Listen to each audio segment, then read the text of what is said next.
first time nila, yung conversation nila sa restaurant. Hi, I'm Meg, Ryan Cañete. Doon pa lang sa scene na yun, napakita na yung two complex opposite and personality ng dalawa. And I enjoyed watching and doing that scene kasi nakita ko yung paano si Rian, nandun yung personality niya na dire-diretso yun spontaneous yung ano niya, yung dialogues niya. Actually, hindi sila by the script Nakukuha nila yung context ng script, pero the way they say it na fluidly and fluently in a way na that speaks their character, na-amaze ako kasi hindi ko kailangan silang i-instruct ng sobra-sobra. I just want them to, feel free to do your own take on your character. At hindi sila lumihis doon. And then with JC, wala siyang masyadong dialogue na sinabi, but all the nuances, the reaction that I needed to capture, nandun. Nagsasalita yung reaction niya, yung ngiti niya, yung tingin niya as Ryan kay Meg. My God, for me, that's perfection. As a filmmaker, pagka nakuha mo yun, yung vision na yun, na hindi ka nagdalawang isip na i-redo or what do you call this, i-retake. For me, that's a very, very fulfilling moment as a director. So, of course, alam natin magagaling sila pareho, di ba?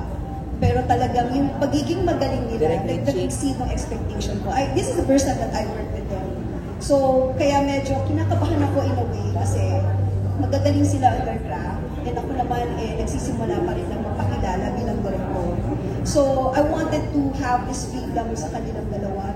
Magkaroon kami ng collaboration because sa galing nila, I don't think I can just strictly push kung ano yung vision ako. It needs collaboration para mapaganda pa namin. So that's what I did to make it more interesting and make it more fulfilling for everybody. Thank you, Direk. Thank you daw, Direk, sabi niya. Thank you. Direk, question also for you kasi nakita namin kanina sa trailer, ang ganda ng chemistry ni JC at ni Rian. How did the idea of JC and Rian together come about? It started with ina-eye ko na talaga silang makatrabaho before. Aside from I know their craft, their own craft na talagang magagaling sila. When I read the script, hinanap ko yung mga physical attributes at the same time, yung personality nila. So I tried to, di ba pag as a director, pag binabasa mo yung script, ini-imagine mo na kung sino yung pwedeng character dito. And then, pero then again, inisip ko rin na baka hindi tanggapin. Pag pinitch, may mga ganun meron kang gustong certain artista sa isang role, minsan hindi tatanggapin, di ba? So, yung part na yun, inano ko muna, titrinay ko muna, okay, sige, pagkasakaling hindi tanggapin, this is the plan 1, plan A, plan E, may ganun ako. Kaya nung pinitch namin sa kanila, syempre sila yung unang-unang priority na pinitch sa kanila. Nakita ko kaagad, the way they, Zoom meeting lang yan nakita ko sa kanilang dalawa na they can pull off the characters of Meg and Ryan. So it's not hard for me na later on nung ginawa namin yung pelikula. And knowing them, sobrang professional. Sobrang they embrace their characters as if they know already what to do to their characters. Parang hindi ako nahirapan mag-ano pa sa kanila, mag-discuss. And one thing pa, very collaborative sila with their script. The reason why na-appreciate ko lang sila sobra kasi yung sa script itself, alam nila kung saan yung parameters nila na direct pwede nating gagawin ito kasi itong part na to hindi gagawin ni Ryan. Doon pa lang, natuwa ako kasi feeling ko that talagang they respected yung character nila. So they added more flavor to the character na parang in-own nila yung character na nagbigyan ng justice kung ano man yung gusto namin ipakita sa script. Okay. Other than na sinabi ni Direk sa inyo, JC and Rian, but my question is for Rian. Pasensya ka na, I'd like to take this opportunity to ask the question. Kasi, when you first backtrack like a little bit, in the last 6 months, or 1 year ata, lumabas ka sa Pulang Araw in the first episode, and your role there is a mother. Doon natin nabasa, doon sa social media reactions. Again, forgive me for the term, Rian is such an underrated actress. Yung mga comment ng netizens, and then lumabas ka sa Encantadia with a different role, villain, and then right now, nasa romance film ka naman. My first question is, do you agree that you're an underrated actress? And secondly, is this your moment of slowly coming out from that underrated, tagline? It's so hard to say if I agree, but I prefer to be underrated. I don't ever want to hear that I'm overrated. That would break me. But, mas gusto ko naman yun. It's actually, it doesn't really hurt my feelings. I don't think I really entered naman. I mean, the work that I do or the extra work that I do to understand my characters, it's really a part of who I am. It's not for, to get a certain title or to get a certain level of fame. If there's anything that I want to be known as, it's that I'm empathetic and I understand my characters no matter who they may be. So, ayun lang naman. And if this